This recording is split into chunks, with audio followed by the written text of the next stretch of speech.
টঙ্গীর তুরাগ তীরে চলছে মাওলানা জুবায়েরের অনুসারীদের দ্বিতীয় পর্বের বিশ্ব ইজতেমা।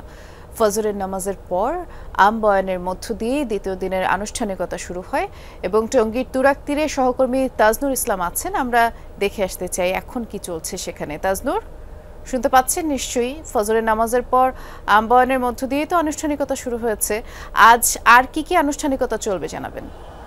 না দেখুন, ঠিক ফজরের পর থেকে কিন্তু যে আনুষ্ঠানিকতা, যে বয়ানের যে ব্যাপারটি সেগুলো শুরু হয়েছে। একটি বিষয় যে আজকে ভারত এবং পাকিস্তানের দুজন মাওলানা আলাদা করে বয়ান করবেন এবং সেই বিষয়টিকেই তাবলিগ জামাতের পক্ষ থেকে, অর্থাৎ তাবলিগ জামাতের যেই পক্ষ অর্থাৎ শুরাই নিজাম, তারা কিন্তু এরই মধ্যে আলাদা করে বলেছেন, যার ফলে কিন্তু সেই যে প্রত্যেকটি খিত্তাতে আলাদা করে যেই নসিহত করার যে ব্যাপারটি অর্থাৎ বয়ান করার যে ব্যাপারটি সেটি কিন্তু সকাল থেকে শুরু হয়েছে। এবং যেটি হচ্ছে যে যখন ভারত এবং পাকিস্তানের মাওলানারা বয়ান করে থাকেন, তারা মূলত উর্দু কিংবা হিন্দি ভাষায় তাদের মতো করে বয়ান করেন এবং বাংলাদেশের কোনো একজন আলেম সেটিকে আসলে তর্জমা করেন। তবে দিনের আজকে একটি উল্লেখযোগ্য বিষয় রয়েছে, যেটি কিনা বাদ আসর হওয়ার কথা।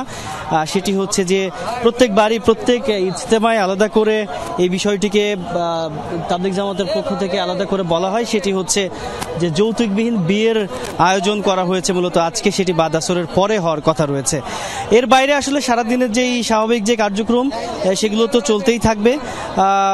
তবে একটি বিষয় আলাদা করে চোখে পড়ার মতো, যে যেহেতু প্রথম পর্বের যে ইজতেমা ছিল শুরাই নিজামের, সেখানে যেই পরিমাণ মানুষের উপস্থিতি ছিল কিংবা যেই পরিমাণ লোক সমাগম ঘটেছিল সারা বাংলাদেশে, সেই জায়গা থেকে এই দফায় খানিকটা মানুষের সংখ্যা খানিকটা কম, সেটি আসলে বলা যায়। যেহেতু শুরাই নিজামের পক্ষ থেকে এই যে তাবলিগ জামাতের যেই দুই পর্ব ভাগ করার কারণে এলাকা ভাগ করে দেওয়া হয়েছে যে বাংলাদেশের কোন অঞ্চলের মানুষ কোন ইজতেমায় আসলে অংশ নেবেন।